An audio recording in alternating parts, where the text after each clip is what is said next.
Voilà 5 siècles, au bas mot, que des écrivains, des intellectuels réclament une simplification de l'orthographe. Et voilà 5 siècles que tous ces grands hommes échouent.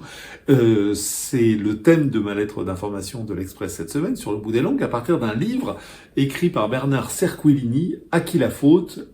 L'impossible mais nécessaire réforme de l'orthographe. Bernard Cerquiglini, c'est de quoi il parle, c'est un très bon linguiste, d'une part, mais c'est lui qui a coordonné la dernière réforme en date, celle de 1990, qui était assez modeste et qui, globalement, a échoué. Et donc, voilà, il s'interroge sur le sujet, parce que sur le constat, quasiment tout le monde est d'accord, l'orthographe du français est considérée comme l'une des plus complexes de toutes les langues latines. Et je vous le disais, beaucoup disent c'est trop compliqué, il faut réformer, à commencer, on le sait peu, par Jules Ferry, le créateur de l'école obligatoire. Il disait, mais je veux qu'on forme des hommes, des citoyens, pas des grammairiens. Et il demandait à ce qu'on débarrasse le français de ses complexités orthographiques pour aller à l'essentiel, la richesse du vocabulaire, la clarté de l'argumentation, mais pas les règles et leurs exceptions. Bon, lui aussi a échoué, et Bernard Cerquiglini pose la question, pourquoi ?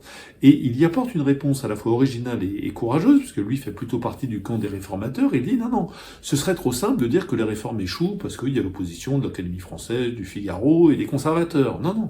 Il dit les réformateurs ont commis au moins 2 erreurs. Lesquelles ?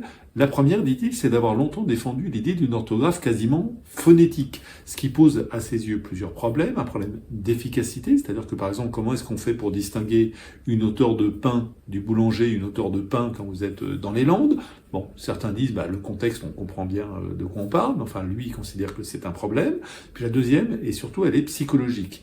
Il explique ceci. Qu'on le veuille ou pas, la population française, dans son immense majorité, est attachée à l'orthographe complexe telle que l'enseigne l'école. On peut s'en étonner, mais c'est comme ça. Voyez le succès des concours de dictée, par exemple, et donc il n'y a pas de demande sociale pour une réforme de l'orthographe. Donc que préconise-t-il ?